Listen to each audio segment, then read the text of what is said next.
আল্লাহকে ভয় করা লাগবে। যদি থাকতো হারাম খাইতো না, সুদ খাইতো না, ঘুষ খাইতো না, তাহলে মনে রাখবেন যারা সুদ খায় তাদের মধ্যে মানবতা থাকে না, যারা ঘুষ খায় তাদের মধ্যে মানবতা থাকে না, যারা বাইরের জায়গা বোনের জায়গা বাইরের টাকা বোনের টাকা দখল করে খায় এদের মধ্যে মানবতা নাই।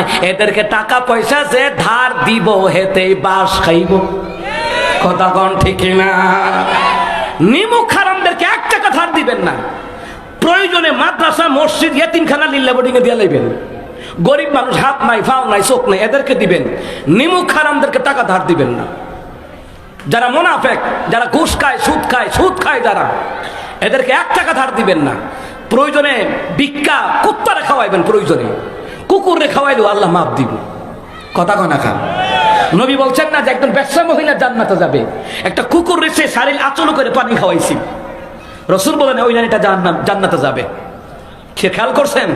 কারণ যারা সুদ খায় হারাম খায় বেনামাজি, যারা আলেমদেরকে গালি দেয় যারা সন্তান, যারা আলেমদেরকে রাজাকার মৌলবাদ বলে গালি দেয়, আলেমদেরকে নিয়ে টিটকারি দেয়, আলেমদের বিরুদ্ধে ষড়যন্ত্র করে, মনে রাখবেন ওরা হালাল জাদা না, ওইটা হারাম জাদার বাচ্চা।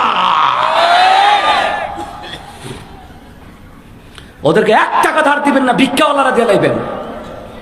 আল্লাহর কাছে কবুল হইব। মাদ্রাসায় দিবেন, মাদ্রাসায় টাকা দিবেন, মসজিদে দিবেন, মাহফিলে দিবেন। রোগী মানুষ নিঃস্ব, ক্যান্সার রোগী, আলসার রোগী, বিভিন্ন হার্টের রোগী, নিঃস্ব, কোনো কিচ্ছু নাই তার, কামাই করুন না নাই তারে দেন। কথা কন না কেন? কিন্তু নিমুখ হারামদেরকে দিবেন না। নিমুখ হারামদেরকে খাওয়াইবেন বেশি, আপনার পিছনে কুত্তার মতন কামড়াইবো বেশি। কুত্তাও ভালো আছে এসব মানুষের কাছ থেকে, কারণ কুকুরে আপনি একবেলা খাওয়ান, কুকুর আপনার পিছে থাকবে, আর মানুষ রূপে কুকুরে খাওয়ান আপনার পিছনে শত্রুতা পোষণ করবে। কথা কোনটা কিনা? প্রমাণ নিয়ে দেখেন, আমার কথাগুলো রিসার্চ করে দেখেন, গবেষণা করে দেখেন, ইনভেস্টিগেশন করেন, দেখবেন তথ্য পাইবেন যে না, মিয়াজি সাহেব যেটা বলেছে এটা সত্যি। কথা কোন ঠিক কিনা?